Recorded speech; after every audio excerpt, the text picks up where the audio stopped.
Hi guys, it's Jamay here and welcome to the first watercolor tutorial that I'll be making, and in this video I will be showing you guys how to create a really simple watercolor background and use some line work to draw over and create some really simple landscapes like the one you see here. We'll be drawing some trees in the foreground in the white spaces, and you guys are welcome to use different colors. So I've used different shades of blue, a bit of purples as well, and a bit of browns, because personally I quite like these saturated colors. And remember, every attempt at this kind of artwork will be different, and every individual will also have different results. So shape your artwork around the opportunities presented by your piece. And so let's get started. So to start, I'm just going to get my brushes ready and get the water ready as well, get the paints ready. I've just got a relatively larger soft brush and also a small pointy brush. And to start, you can be quite relaxed with your shapes and lines and have a play with the bleed of the watercolor.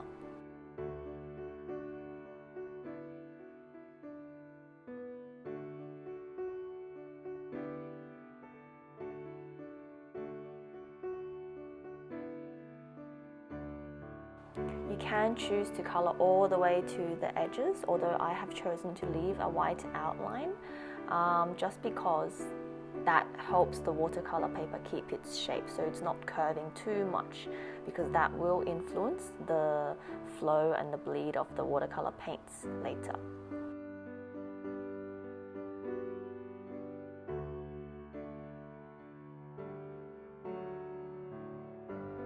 And as you're painting, you can continue to darken and have a play with your colors before we start to add a really light wash towards the bottom section.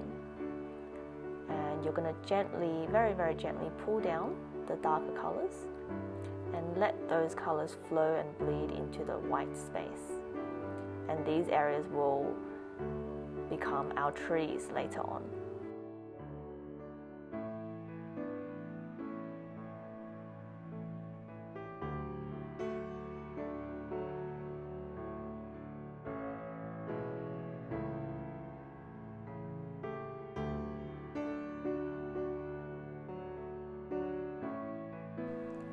Continue to have a play with your colors until you're happy with it. So remember, for this piece to show up nicely, we do want some contrast.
And I'm continuing to darken, and again, this process is completely up to you as the artist.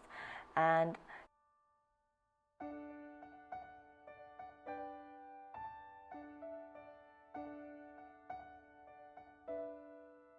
in addition to that, I'm also going to brighten up some of my white areas. So I'm going to put on clean water, and before the paper's dry, put it down in the relatively white areas, so we have more white space to add in our trees later on.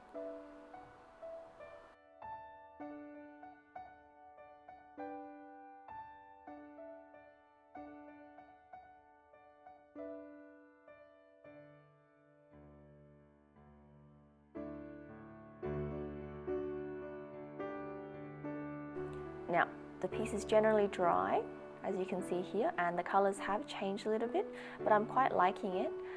We are going to start with the fine liner pen, and starting from the top, use short stroke shading and come downwards. And as we come down, the trunk will become a little bit wider, and we can change the shape of the trunk as well. It doesn't need to be fully straight. And once we are complete with the trunk, we are going to go back and start adding in the little branches.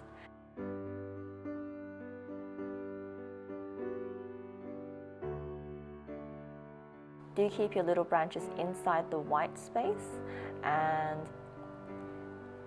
these really organic shapes generated by the watercolor wouldn't be very regular, so let it be irregular.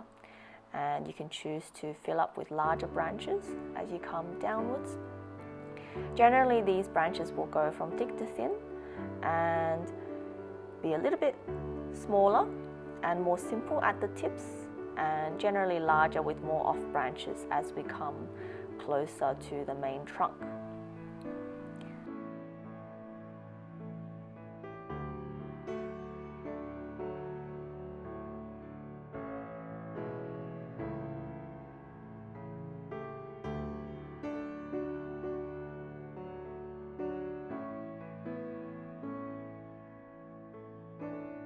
Once you have done the first tree, you can start off with the second one wherever you see fit.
And in the distant background, you can add some tiny birds, and we can draw in some contrasting decorations like the moon and some stars as well. So with the moon, use a relatively pointy brush, and you can either create a crescent shape or fill it in like I'm going to show you a bit later on.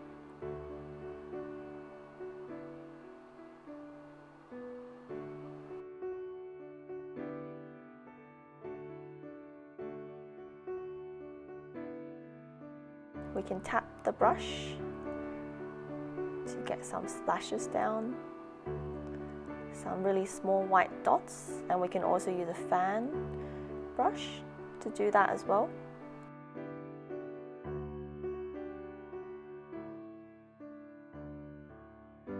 And if you prefer to have a full moon look, so a full circle, you can just fill in your crescent. I have added in some shooting stars in the very, very final step, so up to you if you would like to have that in your artwork or some extra stars. And that would be the end of this little mixed media landscape. So hopefully you enjoyed that video and got some really amazing results. Every single artwork will be different. So I've got some different versions over here where I've had a play with different shapes and sometimes irregular shapes. And I've had this one forming a little lake over here, and you can draw on your moon with the pen as well if you like. So you know, every time you attempt this, it's going to be different, and I think that's what's really cool about it. In the next video of this series, I will be showing you guys how to add some architecture to these watercolors, like the ones you see over here. So if you did enjoy this video, give it a thumbs up. Thanks for your support and thanks for watching, and I'll see you guys next time. Bye!